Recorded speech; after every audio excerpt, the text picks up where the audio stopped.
The Pilgrim's Progress by John Bunyan. Chapter 15. Christian meets with Faithful. Now, as Christian went on his way, he came to a little ascent which was built on purpose that pilgrims might see ahead of them. Therefore Christian went up, and looking forward, he saw Faithful ahead of him on his journey. Then Christian cried aloud, "Ho! Ho! Wait for me, and I will be your companion." At that Faithful looked behind him, and Christian called again, "Stop, wait until I catch up to you." But Faithful answered, "No, I am running for my life, for the avenger of blood is behind me." At this Christian roused, and putting forth all his strength, quickly caught up with Faithful, and even ran past him, so the last became the first.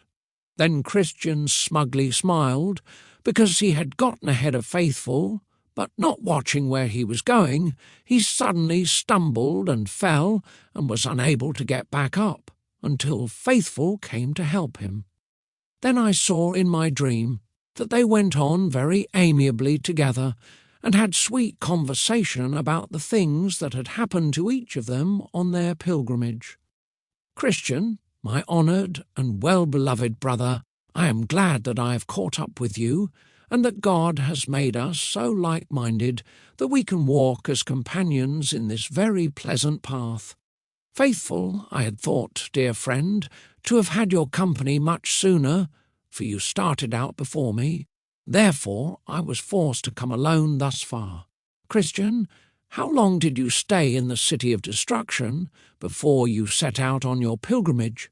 "Faithful, until I could stay no longer, for right after you left there was great talk that our city would soon be burned down to the ground with fire from heaven." "Christian, what? Did our neighbours really talk so?" "Faithful, yes, for a while it was the talk of the town." "Christian, were you the only one who fled to escape the danger?" "Faithful, though there was, as I said, great talk about the imminent destruction of our city, yet I do not think they truly believed it, for in the heat of the discussions I heard some of them deridingly speak of you and of your desperate journey, for so they called your pilgrimage. But I did believe, and still do, that our city will be destroyed with fire and brimstone from above, and therefore I have made my escape." "Christian, did you hear any talk of neighbour Pliable?" "Faithful, yes. I heard that he followed you until he came to the swamp of Despond, where, as some said, he fell in. Yet he would never admit to having done so, but I am sure he was bedabbled with the mire from the swamp." "Christian, and what did the neighbour say about him?" "Faithful, since his coming back to the city, he has been harshly derided by all sorts of people. Some mock and despise him, and scarcely will any employ him. He is now 7 times worse off than if he had never left the city." "Christian, but why should they be so much against him, since they despise the narrow way that he forsook?" "Faithful, oh, they say, hang him, he is a turncoat. He is not true to his profession of religion. I think that God has even stirred up his enemies to hiss at him and make him a proverb because he has forsaken the narrow way." "Christian, were you able to talk with him before you left the city of destruction?" "Faithful, I did meet him once in the streets, but he slunk away on the other side, as one ashamed of what he had done. So I was unable to speak with him." "Christian, well, at my first setting out, I had hope for Pliable, but now I fear he will perish in the overthrow of the city. For it has happened to him according to the true proverb, a dog returns to his vomit, and a sow, having been washed, to her wallowing in the mire. Faithful, these are my fears for him too, but who can prevent his downfall?" "Christian, well, neighbour Faithful, let us now talk of things which more immediately concern ourselves. So tell me what you have met with as you travelled along the way." "Faithful, I escaped the swamp which you fell into and got up to the gate without that danger. But I met with one named Wanton, who would have liked to have done great harm to me. Christian, it was well that you escaped her net. Joseph also was greatly tempted by her, and he escaped her just as you did, but it nearly cost him his life. What did she do to you? Faithful, you cannot imagine what a flattering tongue she had. She strongly urged me to go with her, promising me all kinds of fleshly delights. Christian, but did she promise you the contentment of a good conscience? Faithful, no, only the delights of the flesh. Christian, thank God that you have escaped her. The mouth of an adulteress is a deep pit. He who is abhorred by the Lord will fall into it. Faithful, I do not know whether I wholly escaped her or not. Christian, why, I trust that you did not consent to her evil desires. Faithful, no, not to defile myself, for I remembered an old writing which said, "Her steps lead to hell." So I shut my eyes, that I would not be bewitched with her seductive looks. Then she maligned me, at which I quickly left her. Christian, did you meet with any other assaults as you journeyed? Faithful, when I came to the foot of the hill of difficulty, I met with a very aged man, who asked me who I was and where I was going. I told him that I am a pilgrim going to the celestial city. Then the old man said, "You look like an honest fellow. Will you be content to dwell with me for the wages that I shall give you?" I asked him his name and where he lived. He said his name was Adam the First, and that he dwelt in the town of Deceit. I further asked him what his work was, and what were the wages that he would pay. He told me that his work was many delights, and his wages were that I should be his heir at last. He told me that his house was filled with all the dainties of the world. Then I asked if he had any children. He said that he had 3 daughters, the lust of the flesh, the lust of the eyes, and the pride of life, and that I could marry them all if I desired. Then I asked how long he would have me to live with him, and he told me as long as he lived himself. Christian, well, what conclusion did you and the old man come to at last? Faithful, why, at first I found myself somewhat inclined to go with the man, for his words were very appealing to me. But as I talked with him, I saw written on his forehead, "Put off the old man with his wicked deeds." Christian, and what then? Faithful, then it flashed into my mind that whatever he said, and however he flattered me, that if he brought me to his house he would sell me for a slave. So I told him to be quiet, for I would not come near the door of his house. Then he reviled me, and told me that he would send one after me who would make my way most bitter. So just as I turned to leave him, I felt him take hold of my flesh, and he pulled me with such a fierce wrench that I thought he had torn part of me off.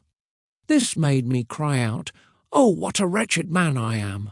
So I escaped and went on my way up the hill. Now, when I had gone about halfway up, I looked behind me and saw one coming after me, as swift as the wind. He overtook me just about the place where the arbour stands. Christian, that was the same place where I sat down to rest, and being overcome with sleep, I lost my scroll. Faithful, but, good brother, hear me out. As soon as the man overtook me, he gave me a blow and knocked me down, nearly killing me. When I somewhat revived, I asked him why he abused me so. He replied, "Because of your secret inclining to Adam the First."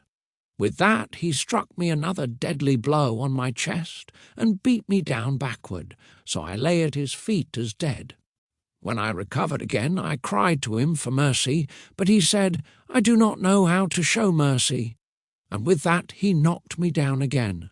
No doubt he would have made an end of me, but that one came by and commanded him to refrain. Christian, who was it that made him stop? Faithful, I did not know him at first, but as he went by, I noticed the holes in his hands and in his side, Then I concluded that he was our Lord. So I continued up the hill. Christian, that man who overtook you was Moses. He spares none, neither does he know how to show mercy to those who transgress his law. Faithful, I know it very well, for it was not the first time that he has met with me. It was he who came to me when I dwelt securely at home, and who told me that he would burn my house down over my head if I stayed there. Christian, but did you not see the palace which stood there on the top of the hill? Faithful, yes, and the lions too. But for the lions I think they were asleep, for it was about noon. Because I had so much of the day before me, I passed by the porter and continued down the hill. Christian, he told me indeed that he saw you go by, but I wish you had called at the house, for they would have shown you so many rarities that you would have never forgotten them to the day of your death. But please tell me, did you meet anyone in the Valley of Humiliation? Faithful, yes, I met with one named Discontent, who attempted to persuade me to go back with him. His reason was that the valley was entirely without honour. He told me, moreover, that to go there would displease all my relatives, such as pride, arrogance, self-conceit, worldly glory, along with others whom, he said, would be very much offended if I made such a fool of myself as to travel through the Valley of Humiliation. Christian, well, and how did you answer him? Faithful, I told him that although all these whom he named might claim friendship with me, rightly so, for indeed they were my relatives according to the flesh, yet since I became a pilgrim, they have disowned me, as I also have rejected them. Therefore they were now to me no more than if they had never been my kinsmen. I told him, moreover, that he had misrepresented this valley, for humility comes before honour. I told Discontent that I would rather go through this valley to obtain the honour so highly valued by the wise than to choose that which he esteemed more worthy. Christian, did you meet with anything else in that valley? Faithful, yes, I met with Shame, but of all the men that I met with in my pilgrimage, I think that he bore the wrong name. He would have been more appropriately named Shameless. Christian, why? What did he say to you?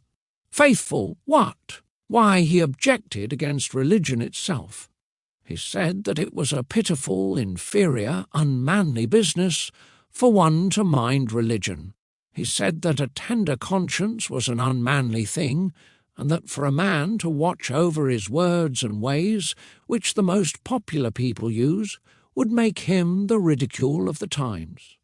He also said that only a few of the mighty, rich or wise, were ever of my opinion, and that these few were fools to venture the loss of all, for who knows what. He also objected to the poor and despised condition of all the pilgrims of the past, along with their ignorance and lack of understanding of all the new scientific theories. Yes, he also berated me about a great many more things than I relate here. He told me that it was a shame to sit convicted and mourning under a sermon, or to be deeply concerned about eternal realities. He also said that it was a shame to ask my neighbour to forgive my petty faults, or to make restitution where I had stolen from any. He also said that religion made a man appear odd and strange to the great people of this world, and that pilgrims were, for the most part, poor and lowly. To him, this was a great shame. Christian, and what did you say to him? Faithful say, I was so ashamed and humiliated that I could not say anything at first, but at last I began to consider that what is highly valued among men is detestable in God's sight.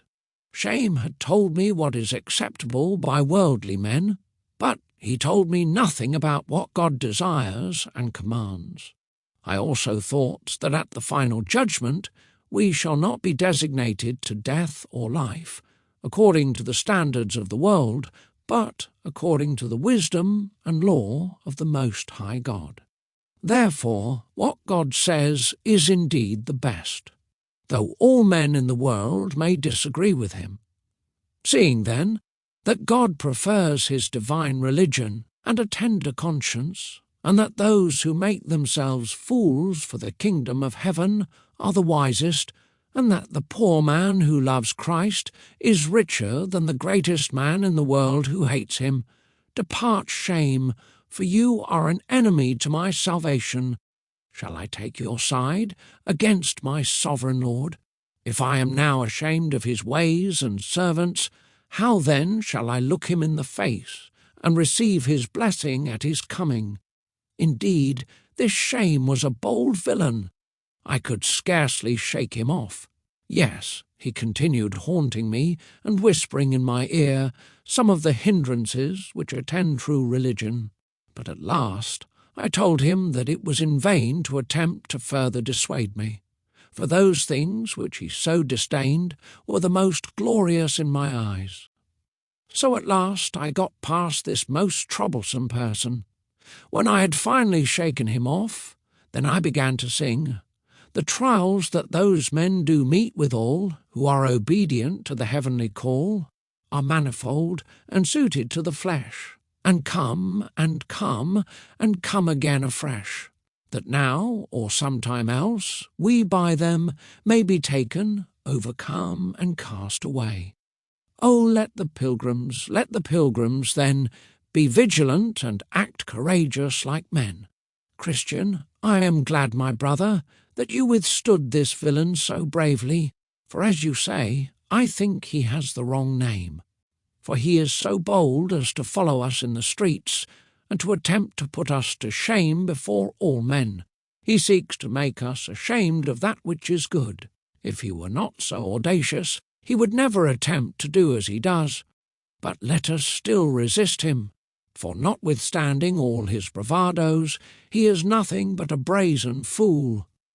The wise shall inherit honour, said Solomon, but he holds fools up to shame.